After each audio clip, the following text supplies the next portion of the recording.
Oke Bapak Ibu, saya ulangi nih. Ini uniknya dalam fikih berbakti kepada orang tua.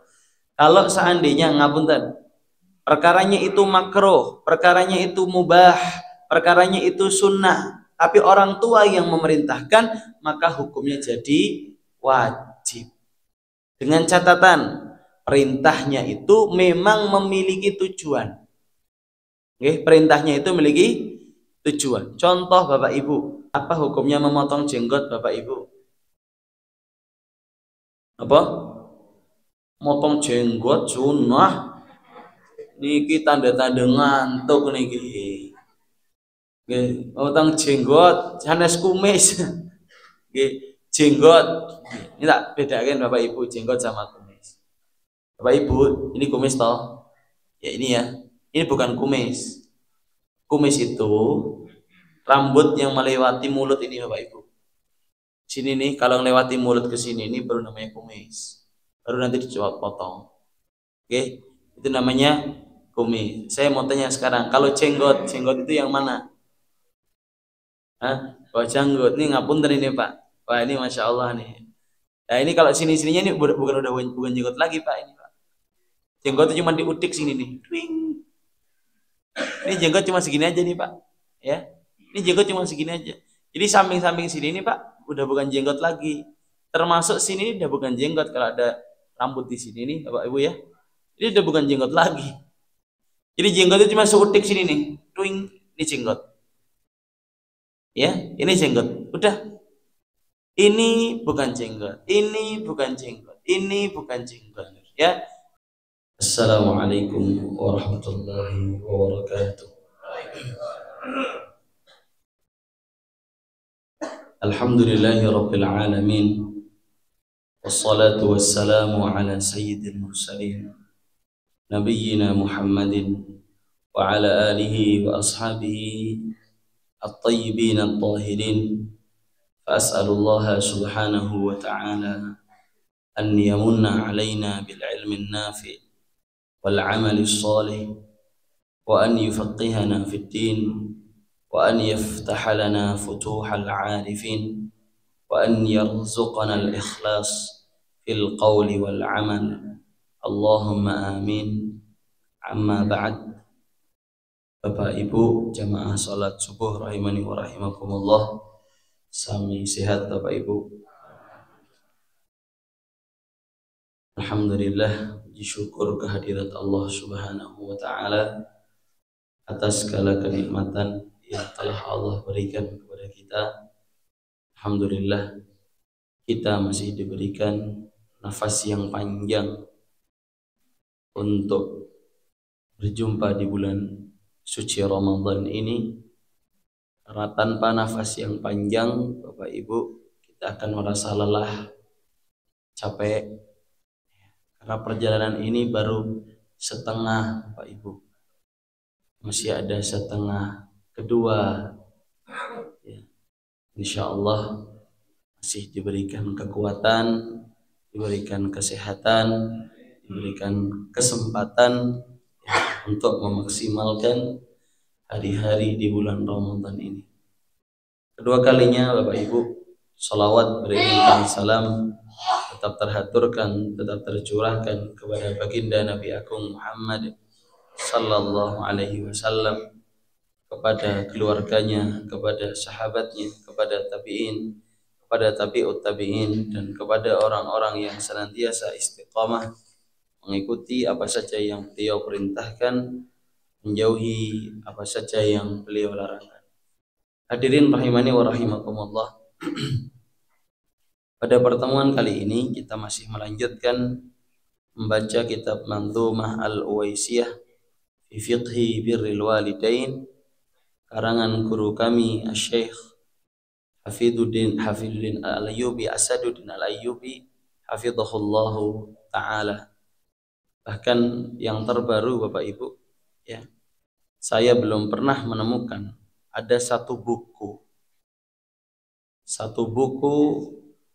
berkenaan tentang penyakit hati, tanda-tandanya, dan obat-obatnya. Dan guru kami baru saja mengeluarkan kitab tersebut. Dan itu subhanallah Bapak Ibu, semoga bisa secepat mungkin ya bisa Bapak Ibu baca, mungkin ada terjemahannya, karena memang kitab itu cukup bagus, karena memang saya belum pernah menemukan ada kitab berkenaan tentang penyakit-penyakit hati plus disebutkan tanda-tandanya.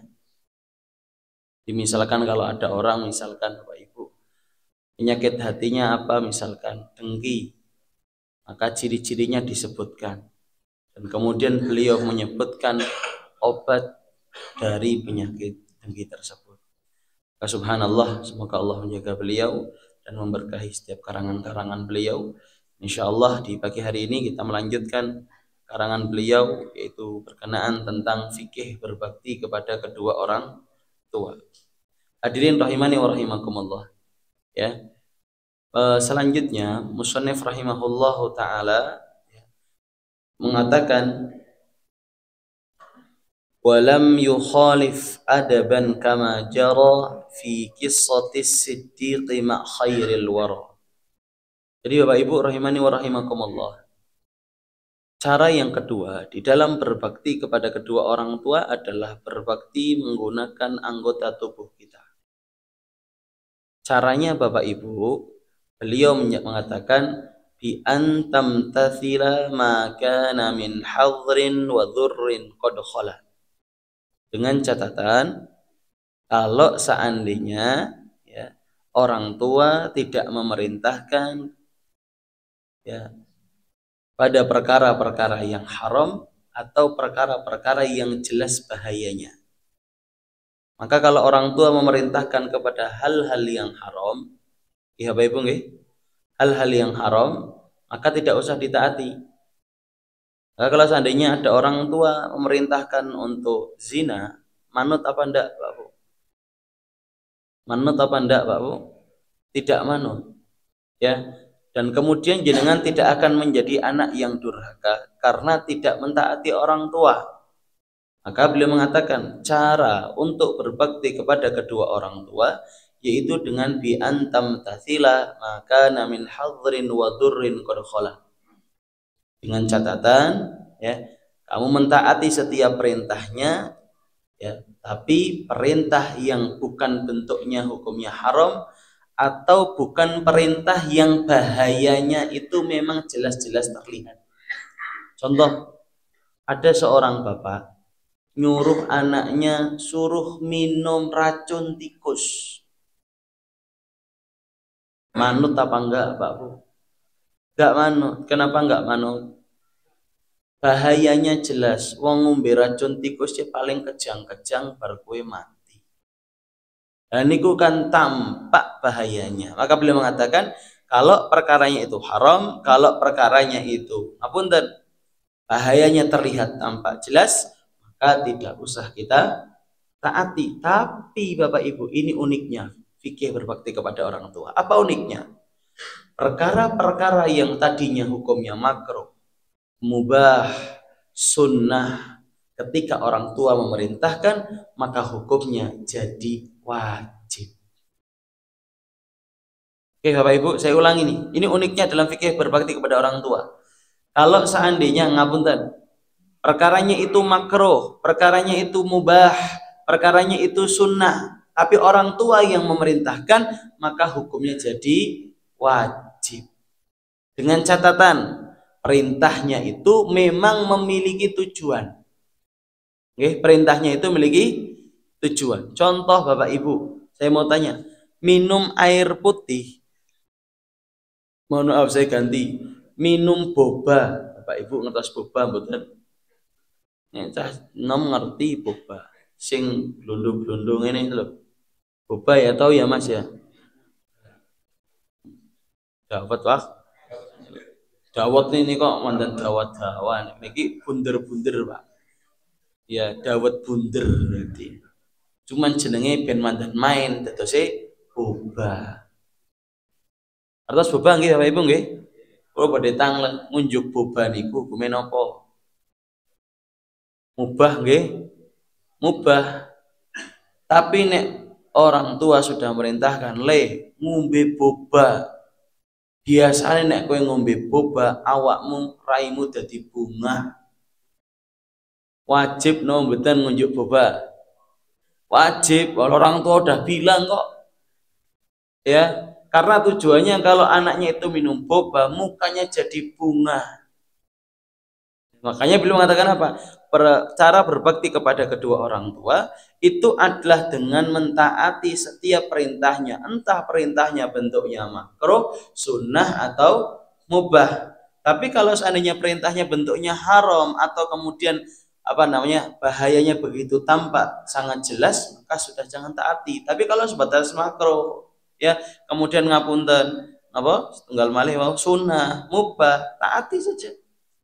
Makanya saya pernah mencontohkan, kalau ada orang, ya apa hukumnya memotong jenggot Bapak Ibu? Apa? Motong jenggot sunnah. Niki tanda-tanda ngantuk niki. Nggih, motong jenggot, sanes kumis. Nggih, jenggot. Ini tak bedakan Bapak Ibu, jenggot sama kumis. Bapak Ibu, ini kumis toh? Ya ini ya. Ini bukan kumis. Kumis itu rambut yang melewati mulut ini Bapak Ibu. Sini nih, kalau melewati mulut ke sini ini baru namanya kumis. Baru nanti dicoba potong. Oke, itu namanya kumis. Saya mau tanya sekarang, kalau jenggot itu yang mana? Hah? Oh jenggot, ini ngapunten ini Pak. Wah ini masya Allah nih. Nah ini kalau sini-sininya ini bukan jenggot lagi Pak ini Pak. Jenggot itu cuma diudik sini nih. Twing. Ini jenggot cuma segini aja nih Pak, ya. Ini jenggot cuma segini aja. Jadi samping-samping sini nih Pak, udah bukan jenggot lagi. Termasuk sini udah bukan jenggot kalau ada rambut di sini nih, Bapak Ibu ya. Ini udah bukan jenggot lagi. Jadi jenggot itu cuma seutik sini nih, twing, ini jenggot. Ya, ini jenggot. Udah. Ini bukan jenggot. Ini bukan jenggot. Ini bukan jenggot. Ya, yang di sini bukan jenggot. Itu Bapak Ibu nggih? Alhamdulillah kalau ibu-ibu nggak ada yang jenggotan ya Ibu ya. Waduh kalau ada yang jenggotan lari saya Bu. Ya nggak ada yang jenggotan. Lah ya Ibu sekalian saya mau tanya apa hukum memotong jenggot Bapak Ibu? Kenapa? Khilaf perbedaan ulama. Oke saya nyebutkan Bapak Ibu. Jumhurul ulama Syafi'iyah, Hanafiyah, Hanabilah memotong jenggot hukumnya makruh. Memotong jenggot hukumnya makruh, berbeda dengan pendapatnya ulama Malikiyah yang mengatakan memotong jenggot hukumnya haram. Sekarang karena kita membuat contoh Bapak Ibu. Oke Bapak Ibu ya, pakai pendapatnya yang jumhur. Karena jumhur pendapatnya makruh. Kalau pendapatnya pakai punyanya Imam Malik, otomatis nggak bisa dijadikan contoh. Ya, karena kenapa? Karena mau udah haram kan tadi dikatakan. Kalau orang tua merintahkan sesuatu yang haram jangan ditaati gitu kan. Maka kalau diantara kita ada yang berpendapat bahwasanya memotong jenggot adalah haram, maka orang tua kok nyuruh motong jenggot ya jangan ditaati toh. Lah berbeda kalau seandainya berpendapat menggunakan pendapatnya jumhurul ulama. Ya, Hanabilah, Hanafiyah, Syafi'iyah. Nah, motong jenggot hukumnya makruh. Nah, maka ketika misalkan anaknya misalkan pulang habis kuliah Bapak Ibu, ternyata itu pulang-pulang jenggotnya oke ning kene Pak Bu, Masya Allah, banyak jenggotnya di sini. Kemudian bapaknya lihat, waduh, masyarakat sini itu belum terbiasa dengan jenggot yang banyak, itu belum terbiasa dengan jenggot yang banyak. Kata bapaknya, jenggotmu kuwi ditugel wae. Ya, jenggote tapi ojo gulune. Ditugel kuwi jenggote. Masalahnya orang sini itu belum terbiasa dengan jenggot panjang. Takutnya menimbulkan fitnah. Engko kowe bali ning kene diomongin ini malahan kayak anaknya Pak Tukiman bali-bali kuliah malah jadi teroris. Jenggote wukih banget. Wis koyok ngono disemir ijo meneh. Nah, misalkan gitu Bapak Ibu. Misalkan ya Bapak Ibu ya. Kita mriki mboten nonton asmine Pak Tukiman toh. Alhamdulillah ya Allah. Ngapunten ya wonten. Bapak Ibu rahimani wa rahimakumullah, hukumnya makruh Ustaz, tapi karena memang orang tua sudah memerintahkan, sami'na wa ata'na, apalagi orang tua itu memiliki tujuan. Oke, apalagi orang tua memiliki tujuan, maka manut aja dulu. Tapi ingat, kalau seandainya engkau baru kui jenggote kok ada lagi Bapak Ibu, orang tuanya bilang, wes tugel terus bayi lah ini, kamu ditaati Bapak Ibu. Oke? Jadi hanya sebatas satu kali saja, selama masih ada tujuan, selama masih ada kebutuhan. Takutnya karena ada fitnah Bapak Ibu. Termasuk misalkan Bapak Ibu, panjenengan mengamalkan menggunakan celana di atas mata kaki misalkan. Kan gitu Bapak Ibu. Itu kan hukumnya sunnah. Menggunakan pakaian di atas mata kaki, mau celana, mau jubah. Dan ternyata masyarakat kita, masyarakat sekitar kita anu ngerti. Nggih, dereng ngertos. Ngerti nih kayak deleng kayak katok kayak kurangan bahan. Lah toh kan kados niku teng masyarakat ya. Lah kalau seandainya menimbulkan fitnah, nggih sabariye.